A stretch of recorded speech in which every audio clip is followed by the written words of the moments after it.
वैदिक reflections presence Shrimad Bhagavad Gita अथ प्रथमोध्याय। महाभारत युद्ध आरंभ होने के ठीक पहले भगवान श्री कृष्ण ने अर्जुन को जो उपदेश दिया वह श्रीमद्भगवद गीता के नाम से प्रसिद्ध है। यह महाभारत के भीष्म पर्व का अंग है। गीता में 18 अध्याय और 700 श्लोक हैं। आज से सन 2023 लगभग 5168 वर्ष पूर्व 3145 ईसा पूर्व पहले गीता का ज्ञान बोला गया था। गीता की गणना प्रस्थान त्रयी में की जाती है, जिसमें उपनिषद और ब्रह्मसूत्र भी सम्मिलित हैं। अतएव भारतीय परंपरा के अनुसार गीता का स्थान वही है जो उपनिषद और धर्मसूत्रों का है। उपनिषदों को गौ, गाय और गीता को उसका दुग्ध कहा गया है। इसका तात्पर्य यह है कि उपनिषदों की जो अध्यात्म विद्या थी उसको गीता सर्वांश में स्वीकार करती है। उपनिषदों की अनेक विद्याएं गीता में हैं, जैसे संसार के स्वरूप के संबंध में अश्वत्थ विद्या, अनादि अजन्मा ब्रह्म के विषय में अव्यय पुरुष विद्या, परा प्रकृति या जीव के विषय में अक्षर पुरुष विद्या और अपरा प्रकृति या भौतिक जगत के विषय में क्षर पुरुष विद्या। इस प्रकार वेदों के ब्रह्मवाद और उपनिषदों के अध्यात्म, इन दोनों की विशिष्ट सामग्री गीता में सन्निविष्ट है। उसे ही पुष्पिका के शब्दों में ब्रह्मविद्या कहा गया है। महाभारत के युद्ध के समय जब अर्जुन युद्ध करने से मना करते हैं तब श्री कृष्ण उन्हें उपदेश देते हैं और कर्म व धर्म के सच्चे ज्ञान से अवगत कराते हैं। श्री कृष्ण के इन्हीं उपदेशों को भगवद गीता नामक ग्रंथ में संकलित किया गया है। ओम श्री परमात्मने नमः। श्री गीता जी की महिमा।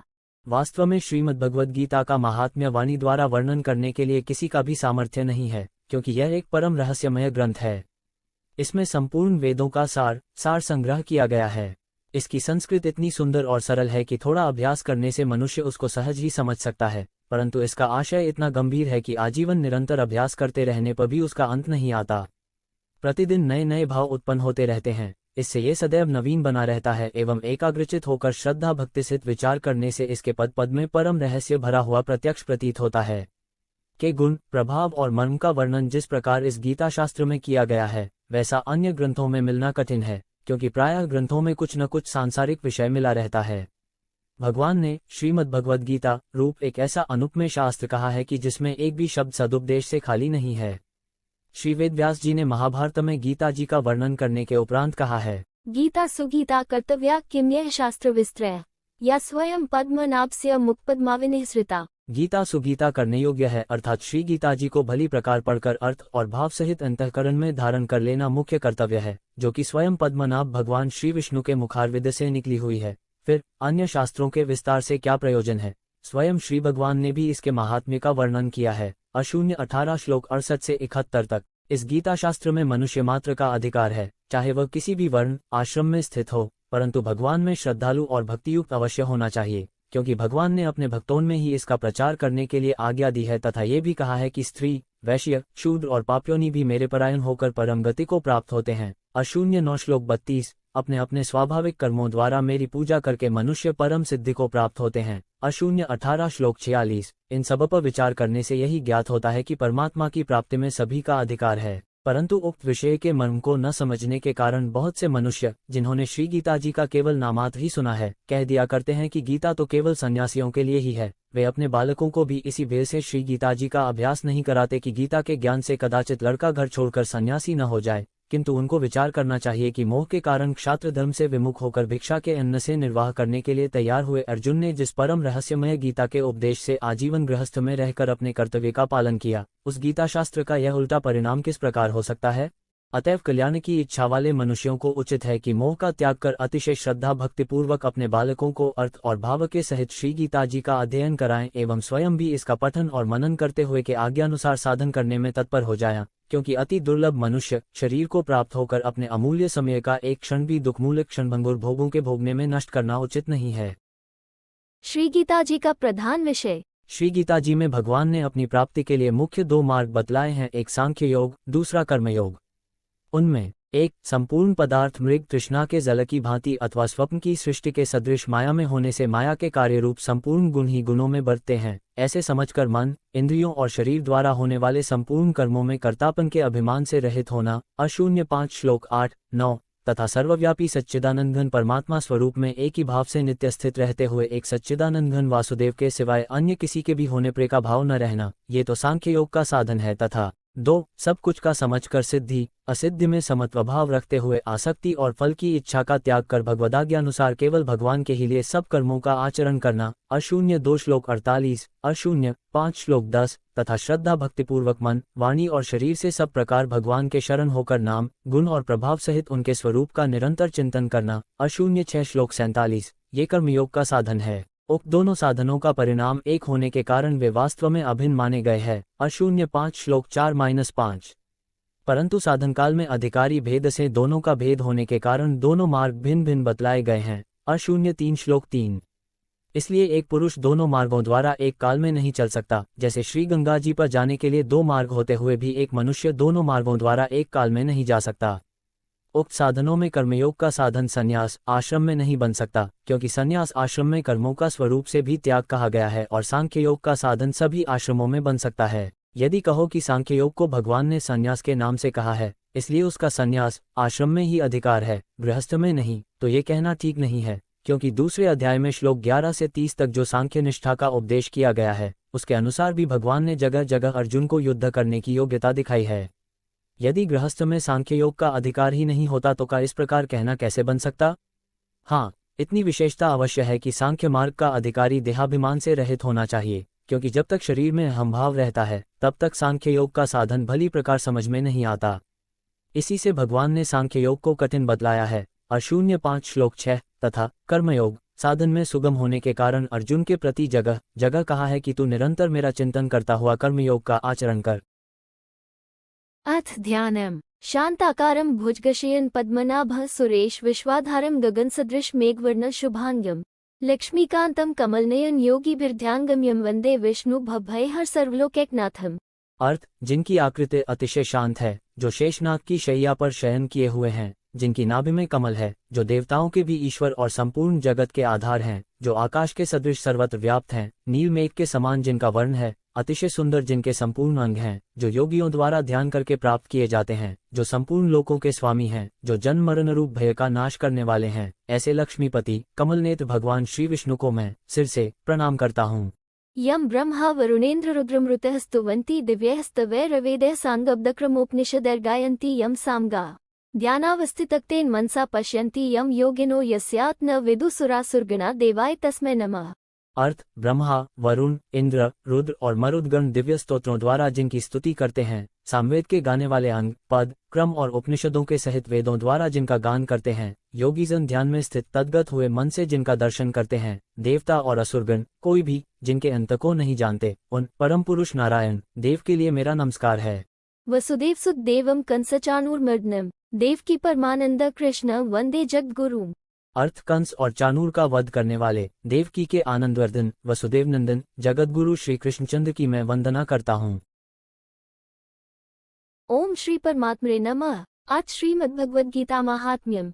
गीता शास्त्रमिदं पुण्यम यह पठेत प्रियतः पुमा विष्णोः पदम नोति भयशोकादिविजितः। अर्थात जो मनुष्य शुद्धचित होकर प्रेम पूर्वक इस पवित्र गीता शास्त्र का पाठ करता है, वह भय और शोक आदि से रहित होकर विष्णु धाम को प्राप्त कर लेता है। गीताध्ययनशीलस्य प्राणायामपस्य च नैव सन्ति हे पापानि पूर्वजन्म कृतानि च। अर्थात जो मनुष्य सदा गीता का पाठ करने वाला है तथा प्राणायाम में तत्पर रहता है, उसके इस जन्म और पूर्व जन्म में किए हुए समस्त पाप निःसंदेह नष्ट हो जाते हैं। मल निर्मोचन पुंसा जल स्नान न दिने दिने सकृत गीतामसी स्नान न संसार मलनाशनम। अर्थात में प्रतिदिन किया हुआ स्नान मनुष्यों के केवल शारीरिक मल का नाश करता है, परंतु गीता ज्ञान रूप जल में एक बार भी किया हुआ स्नान संसार मल को नष्ट करने वाला है। गीता सुगीता कर्तव्या किम यह शास्त्र विस्तृय या स्वयं पद्मनाभस्य मुखपद्माविनिसृता। अर्थात जो साक्षात कमलनाभ भगवान विष्णु के मुखकमल से प्रकट हुई है, उस गीता का ही भली भांति गान अर्थ सहित स्वाध्याय करना चाहिए। अन्य शास्त्रों के विस्तार से क्या प्रयोजन है। भारतामृत सर्वस्वम विष्णोवत्राविनिसृतम गीतांगोदकम पीत्वा पुनर्जन्म न विद्यते। अर्थात जो महाभारत का अमृतोपम सार है तथा जो भगवान श्री कृष्ण के मुख से प्रकट हुआ है, उस गीता रूप गंगा जल को पी लेने पर पुनः इस संसार में जन्म नहीं लेना पड़ता। सर्वोपनिषदों गावो दोग्धा गोपालनंदन पार्थो वत्सः सुधीर भोक्ता दुग्धम गीतामृत महत। अर्थात संपूर्ण उपनिषदें गौ के समान है, गोपाल नंदन श्री कृष्ण दुहने वाले हैं, अर्जुन बछड़ा है तथा महान गीतामृत ही उस गौ का दुग्ध है, और शुद्ध बुद्धि वाला श्रेष्ठ मनुष्य ही इसका भोक्ता है। एकम शास्त्रम देवकीपुत्र गीत में को देवो देवकीपुत्र एव एको मंत्रस्तस्य नामानि यानी कर्माप्येक तस्य देव से सेवा, अर्थात देवकीनंदन भगवान श्री कृष्ण का कहा हुआ गीता शास्त्र ही एकमात्र उत्तम शास्त्र है। भगवान देवकीनंदन ही एकमात्र महान देवता है, उनके नाम ही एकमात्र मंत्र है और उनकी सेवा ही एकमात्र कर्तव्य कर्म है। अब हम शुरू करने जा रहे हैं श्रीमद् भगवद गीता के का अध्याय नंबर 1, जिसका विषय है अर्जुन विषाद योग नामक, जिसके अंदर हम जानेंगे नंबर 1 दोनों सेनाओं के प्रधान शूरवीरों की गणना और सामर्थ्य का कथन। नंबर 2 दोनों सेनाओं की शंख ध्वनि का कथन। नंबर 3 अर्जुन द्वारा सेना निरीक्षण का प्रसंग। नंबर 4 मोह से व्याप्त हुए अर्जुन के कायरता, स्नेह और शोकयुक्त वचन। ओम श्री परमात्मने नमः। श्रीमद्भगवद्गीता अथ प्रथमोऽध्याय। धृतराष्ट्र उवाच धर्मक्षेत्रे कुरुक्षेत्रे संवेतायुत्सवः मामका पांडवाश्च किम कुर्वत् संजय। धृतराष्ट्र बोले, हे संजय, धर्मभूमि कुरुक्षेत्र में एकत्रित युद्ध की इच्छा वाले मेरे और पांडु के पुत्रों ने क्या किया। संजय उवाच दृष्ट्वा तु पांडवानीकं व्यू दुर्योधनस्दा आचार्यमुपंगम्य राजा वचनमब्रवीत। संजय बोले, उस समय राजा दुर्योधन ने व्यूहरचनायुक्त पांडवों की सेना को देखकर और द्रोणाचार्य के पास जाकर यह वचन कहा, पश्यैता पांडुपुत्राणामाचार्य महती चमोम व्यूधा द्रुपद पुत्रेण तव शिष्येण धीमता। आचार्य, आपके बुद्धिमान शिष्य द्रुपद पुत्र धृष्टद्युम्न द्वारा व्यूहाकार खड़ी की हुई पांडुपुत्रों की इस बड़ी भारी सेना को देखिए। अत्र शूरा महेश्वासा भीमार्जुन स्मायुधि युयुधानो विराटश्च द्रुपदिश्च महार्थः धृष्टकेतुश्चेकितानः काशिराजश्च वीर्यवान् पुरुजित कुतिभोजश्च शैब्यश्च नरपोंगवः युधाम्युश्च विक्रांत उत्तमौजाश्च वीर्यवान् सौभद्रो द्रौपदेयाश्च सर्व एव महार्थाः। इस सेना में बड़े बड़े धनुषों वाले तथा युद्ध में भीम और अर्जुन के समान शूरवीर सात्यकी और विराट तथा महारथी राजा द्रुपद, धृष्टकेतु और चेकितान तथा बलवान काशिराज, पुरुजित कुंतिभोज और मनुष्यों में श्रेष्ठ शैब्य, पराक्रमी युधाम्यु तथा बलवान उत्तमौजा, सुभद्रौपुत्र अभिमन्यु एवं द्रौपदी के 5 पुत्र ये सभी महारथी हैं। अस्माकं तु विशिष्टा ये तान् निबोध द्विजोतम नायिका मम सैन्यस्य संज्ञात तान् ब्रवीमीते। हे ब्राह्मण श्रेष्ठ, अपने पक्ष में भी जो प्रधान हैं उनको आप समझ लीजिए। आपकी जानकारी के लिए मेरी सेना के जो सेनापति हैं उनको बतलाता हूँ। भवान भीष्मश्च कर्णश्च कृपश्च समितिंजयः अश्वत्थामा विकर्णश्च सौंदतिथ्यश्च। आप द्रोणाचार्य और पितामह भीष्म तथा कर्ण और संग्राम विजयी कृपाचार्य तथा वैसे ही अश्वत्थामा, विकर्ण और सोमदत्त का पुत्र भूरिश्रवा। अन्ये च बहवः शूरा मदर्थे त्यक्त जीविता नाना शस्त्र प्रहरणा सवे युद्ध विशारदा। और भी मेरे लिए जीवन की आशा त्याग देने वाले बहुत से शूरवीर अनेक प्रकार के शस्त्रास्त्रों से सुसज्जित और सबके सब युद्ध में चतुर हैं। अपर्याप्त तदस्मात् बल भीष्माभिरक्षितम् पर्याप्त त्विदमेतेषां बल भीमाभिरक्षितम्। भीष्म पितामह द्वारा रक्षित हमारी वह सेना सब प्रकार से अजेय है और भीम द्वारा रक्षित इन लोगों की यह सेना जीतने में सुगम है। अयनेषु च सर्वेषु यथाभागमवस्थिताः भीष्मेवाभिरक्षतु भवतः सर्व एव हे। इसलिए सब मोर्चों पर अपनी अपनी जगह स्थित रहते हुए आप लोग सभी निसंदेह भीष्म पितामह की ही सब ओर से रक्षा करें। तस्य संजनयन हर्षा कुरु वृद्धः पितामहः सिंहनादः विंजोचे शंख दद्मौ प्रतापवान। कौरवों में वृद्ध बड़े प्रतापी पितामह भीष्म ने उस दुर्योधन के हृदय में हर्ष उत्पन्न करते हुए उच्च स्वर से सिंह की दहाड़ के समान गर्जकर शंख बजाया। ततः शंखाश्च भैर्यश्च पन्वांगो मुखाः सहस्वाभ्यहन्यन् स शब्दस्तुमूलभवत्। इसके पश्चात शंख और नगरे तथा ढोल, मृदंग और नरसिंघे आदि बाजे एक साथ ही बज उठे। उनका वो शब्द बड़ा भयंकर हुआ। ततः श्वेतर्हयैर्युक्ते महती स्यन्ने स्थितः माधवः पांडवश्चैव दिव्यो शंखो प्रदधमतो। इसके अनंतर सफेद घोड़ों से युक्त उत्तम रथ में बैठे हुए श्रीकृष्ण महाराज और अर्जुन ने भी अलौकिक शंख बजाए। पांचजनेयम ऋषिकेशो देवदत्त धनंजय पौंड्र दद्मौ महाशंख भीमकर्मावृकोद्र। श्रीकृष्ण महाराज ने पांचजन्य नामक, अर्जुन ने देवदत्त नामक और भयानक कर्म वाले भीमसेन ने पौंड नामक महाशंख बजाया। अनंत विजयम राजा कुंती पुत्रो युधिष्ठिर नकुल सहदेवश्च सुघोषमणिपुष्पको। कुंती पुत्र राजा युधिष्ठिर ने अनंत विजय नामक और नकुल तथा सहदेव ने सुघोष और मणिपुष्पक नामक शंख बजाए। काश्यश्च परमेश्वासः शिखंडी च महार्थः धृष्टद्युम्न विराटश्च सात्विकश्चापराजितः द्रुपदो द्रौपदेयाश्च सर्वशः पृथिवीप्ते। सौभद्रश्च महाबाहु शंखान् दद्मु पृथक पृथक। श्रेष्ठ धनुष वाले काशिराज और महारथी शिखंडी एवं धृष्टद्युम्न तथा राजा विराट और अजेय सात्यकी, राजा द्रुपद एवं द्रौपदी के 5 पुत्र और बड़ी भुजा वाले सुभद्रौपुत्र अभिमन्यु, इन सभी ने, हे राजन, सब ओर से अलग अलग शंख बजाए। सघोषों धर्तराष्ट्राणा हृदयानि व्यधारयत् नभश्च पृथ्वी चैव तुमुलो व्यनुनदन। और उस भयानक शब्द ने आकाश और पृथ्वी को भी गुजाते हुए धर्तराष्ट्रों के अर्थात आपके पक्षवालों के हृदय विदीर्ण कर दिए। अथ व्यवस्थितान् दृष्ट्वा धार्तराष्ट्रान् कपिध्वजः प्रवृते शस्त्रसम्पाते धनुरुद्यम्य पाण्डवः ऋषिकेश तदा वाक्यमिदमाहमहीप्ते। अर्जुन उवाच। सैन्योरुभयो मध्ये रथ स्थापयमेच्युत। हे राजन, इसके बाद कपिध्वज अर्जुन ने मोर्चा बांधकर डटे हुए धृतराष्ट्र संबंधियों को देखकर उस शस्त्र चलने की तैयारी के समय धनुष उठाकर ऋषिकेश श्री कृष्ण महाराज से यह वचन कहा, हे अच्युत, मेरे रथ को दोनों सेनाओं के बीच में खड़ा कीजिए। यावदेता निरीक्षः योद्धुकामान् अवस्थितान् कैर्म्या सह योद्धव्यमस्मिन् रणसमुद्य में। और जब तक कि मैं युद्ध क्षेत्र में डटे हुए युद्ध के अभिलाषी इन विपक्षी योद्धाओं को भली प्रकार देख लूं कि इस युद्ध रूप व्यापार में मुझे किन किन के साथ युद्ध करना योग्य है, तब तक उसे खड़ा रखिए। योत्स्यमाननवीक्षः य एतेत समागताः धार्तराष्ट्रस्य दुर्बुद्धेर्युधे प्रियचिकीर्ष्वः। दुर्बुद्धि दुर्योधन का युद्ध में हित चाहने वाले जो ये राजा लोग इस सेना में आए हैं, इन युद्ध करने वालों को मैं देखूंगा। संजय उवाच। एवमुक्तो ऋषिकेशो गुडाकेशेन भारत सैन्योरुभयो मध्ये स्थापयित्वा रथोत्तमम् भीष्मद्रोण प्रमुखतः सर्वेषां च महीक्षिताम् उवाच पार्थ पश्यतान् संवेतान् कुरुनिति। संजय बोले, हे धृतराष्ट्र, अर्जुन द्वारा इस प्रकार कहे हुए महाराज श्री कृष्णचंद्र ने दोनों सेनाओं के बीच में भीष्म और द्रोणाचार्य के सामने तथा संपूर्ण राजाओं के सामने उत्तम रथ को खड़ा करके इस प्रकार कहा कि हे पार्थ, युद्ध के लिए जुटे हुए इन कौरवों को देख। तत्पश्यत् स्थितान् पार्थः पितृन् पितामहान् आचार्यान् मातुला भ्रातृपुत्रान् पौत्रान् सखीस्थाः श्वशुरान् सुहृदश्चैव सैन्योरुभयोरपि। इसके बाद प्रथापुत्र अर्जुन ने उन दोनों ही सेनाओं में स्थित ताऊ, चाचों को, दादों, परदादों को, गुरुओं को, मामाओं को, भाइयों को, पुत्रों को, पौत्रों को तथा मित्रों को, ससुरों को और सुहृदों को भी देखा। 26 और 27 व्यय का पूर्वार्ध। तान् समीक्ष्य स कौन्तेयः सर्वान् बन्धून् अवस्थितान् कृपया पर्याविष्टो विषीदनिदमब्रवीत्। उन उपस्थित संपूर्ण बंधुओं को देखकर वे कुंती पुत्र अर्जुन अत्यंत करुणा से युक्त होकर शोक करते हुए यह वचन बोले। 27 व्यय का उत्तरार्ध और 28 व्यय का पूर्वार्ध।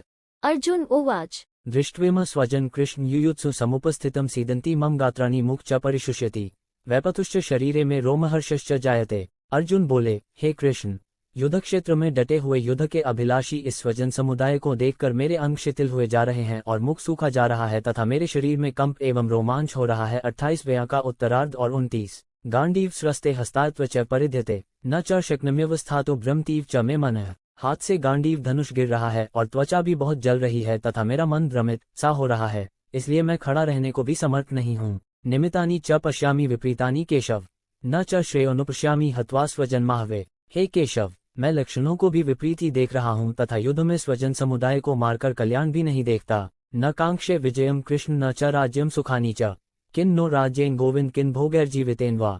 हे कृष्ण, मैं न तो विजय चाहता हूँ और न राज्य तथा सुखों को ही। हे गोविंद, हमें ऐसे राज्य से क्या प्रयोजन है अथवा ऐसे भोगों से और जीवन से भी क्या लाभ है। येषां ते कांक्षितम नो राज्यम भोगाः सुखानि च त इमे अवस्थिता युद्धे प्राणास्त्यक्त्वा धनानि च। हमें जिनके लिए राज्य, भोग और सुखादि अभीष्ट हैं, वे ही ये सब धन और जीवन की आशा को त्याग कर युद्ध में खड़े हैं। आचार्याः पितरः पुत्रास्थैव च पितामहाः मातुलाः श्वशुराः पौत्राः श्यालाः संबंधिनस्था। गुरुजन, ताऊ, चाचे, लड़के और उसी प्रकार दादे, मामे, ससुर, पौत्र, साले तथा और भी संबंधी लोग हैं। एतान् हन्तुमिच्छामि घनपि मधुसूदन अपि त्रैलोक्यराज्यस्य हेतः किन्नु मही कृते। हे मधुसूदन, मुझे मारने पर भी अथवा तीनों लोकों के राज्य के लिए भी मैं इन सबको मारना नहीं चाहता, फिर पृथ्वी के लिए तो कहना ही क्या है। निहत्य धार्तराष्ट्राय न का प्रीते स्याजनार्दन पाप में व श्रैदस्मात्वैतानात्ताय। हे जनार्दन, धृतराष्ट्र के पुत्रों को मारकर हमें क्या प्रसन्नता होगी।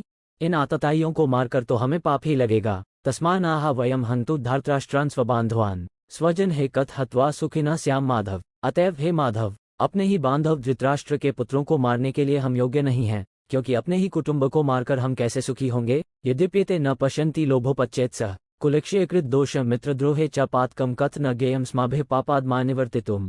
कुलक्षयकृत दोष प्रपश्यद्भिर्जनार्दन। यद्यपि लोभ से भ्रष्टचित हुए ये लोग कुल के नाश से उत्पन्न दोषकों और मित्रों से विरोध करने में पाप को नहीं देखते, तो भी हे जनार्दन, कुल के नाश से उत्पन्न दोष को जानने वाले हम लोगों को इस पाप से हटने के लिए क्यों नहीं विचार करना चाहिए। कुलक्षये प्रणश्यन्ति कुल धर्माः सनातनाः धर्मे नष्टे कुल कृत्स्नम धर्मो विभवत्युत। कुल के नाश से सनातन कुल धर्म नष्ट हो जाते हैं, धर्म के नाश हो जाने पर संपूर्ण कुल में पाप भी बहुत फैल जाता है।